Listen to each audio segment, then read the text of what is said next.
Assalamualaikum warahmatullahi wabarakatuh. Halo teman-teman, perkenalkan nama saya Zahira Alam dengan NIM 24046131 dari Program Studi Pendidikan Sejarah. Video ini saya buat untuk memenuhi tugas video dari mata kuliah Sejarah Pendidikan yang diampu oleh Bapak Dr. Hendral Naldi SS Hemhum dengan kode sesi kelas 032. Di video ini saya akan membahas tentang tantangan masa depan pendidikan. Lebih tepatnya saya akan melihat dari dua sisi, yaitu pendidikan multikulturalisme dan juga pemerataan pendidikan nasional. Baik, yang pertama saya akan membahas tentang pendidikan multikulturalisme. Multikulturalisme ini berasal dari kata multi yang berarti banyak, kultur yang artinya budaya, dan isme yang berarti paham.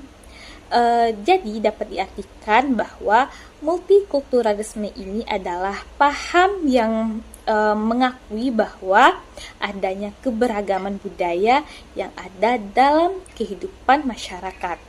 Melalui konsep ini, kita diajarkan untuk menghargai perbedaan, menjunjung tinggi sikap toleransi, dan menerima bahwa setiap orang memiliki latar belakang yang berbeda.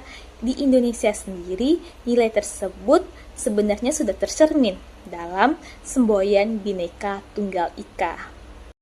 Selanjutnya, kita akan membahas tentang pendidikan multikultural. Sebelumnya, kita tadi membahas tentang pendidikan multikulturalisme, dan sekarang kita membahas tentang pendidikan multikultural. Pendidikan multikultural muncul karena masyarakat kita terdiri dari berbagai macam agama, ras, suku, dan budaya. Oleh karena itu, pendidikan tidak boleh membedakan peserta didik berdasarkan latar belakang mereka. Melalui pendidikan multikultural, peserta didik diharapkan memiliki sikap toleransi, saling menghormati, dan mampu menghargai perbedaan yang ada di sekitar mereka.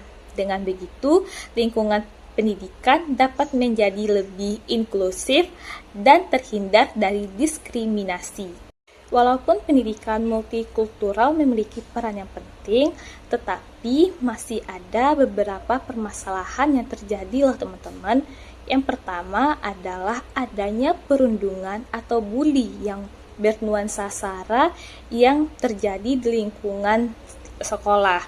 Perilaku seperti ini dapat memberikan dampak psikologis kepada peserta didik atau kepada korban. Selain itu, media sosial juga menjadi tantangan tersendiri loh.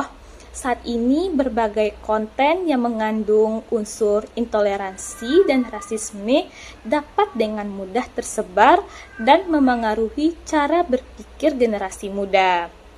Masalah lainnya adalah semakin berkurangnya perhatian terhadap budaya lokal.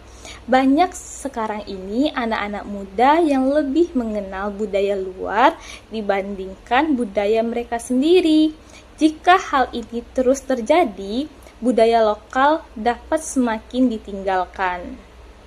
Selanjutnya saya akan membahas mengenai pemerataan pendidikan nasional. Pemerataan pendidikan nasional merupakan upaya untuk memberikan kesempatan yang sama kepada seluruh masyarakat dalam memperoleh pendidikan yang layak dan berkualitas. Jadi, setiap warga negara memiliki hak yang sama untuk mendapatkan pendidikan tanpa membedakan status sosial maupun wilayah tempat tinggalnya. Selain akses pendidikan, pemerataan juga berkaitan dengan kualitas pendidikan yang diterima oleh peserta didik. Hal ini telah diatur dalam Undang-Undang Nomor 20 Tahun 2003 tentang Sistem Pendidikan Nasional.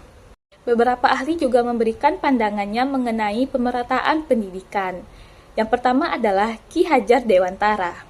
Berpendapat bahwa pendidikan harus dirasakan oleh seluruh lapisan masyarakat tanpa terkecuali. Kemudian ada Henry Alexis Rudolf Pilar yang menjelaskan bahwa pemerataan pendidikan tidak hanya berbicara tentang akses saja, tetapi juga tentang kualitas pendidikan, fasilitas belajar, dan kompetensi yang dimiliki oleh guru. Sementara itu, Aci Suwardi juga memandang bahwa pendidikan merupakan investasi penting untuk meningkatkan kualitas sumber daya manusia, sekaligus mengurangi kesenjangan sosial di masyarakat. Walaupun berbagai program pendidikan sudah banyak dilakukan, tetapi masih ada beberapa tantangan yang dihadapi di Indonesia. Yang pertama, masih terdapat kesenjangan fasilitas pendidikan antara daerah perkotaan dan daerah pedesaan. Akibatnya, kualitas pembelajaran di setiap daerah belum sepenuhnya sama. Yang kedua yaitu akses pendidikan di daerah pedalaman masih cukup sulit karena keterbatasan infrastruktur dan kondisi geografis. Selain itu, ketimpangan akses internet dan teknologi juga menjadi tantangan yang cukup besar.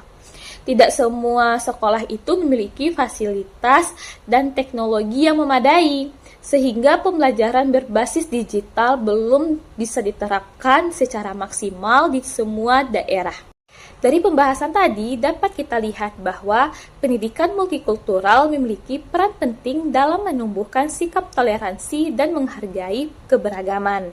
Sementara itu, pemerataan pendidikan bertujuan agar seluruh masyarakat Indonesia memperoleh kesempatan belajar yang sama. Namun, masih ada berbagai tantangan yang harus diatasi, mulai dari bully bernuansa sara, pengaruh negatif media sosial, kesenjangan fasilitas pendidikan, sulitnya akses di daerah terpencil, hingga ketimpangan teknologi pendidikan.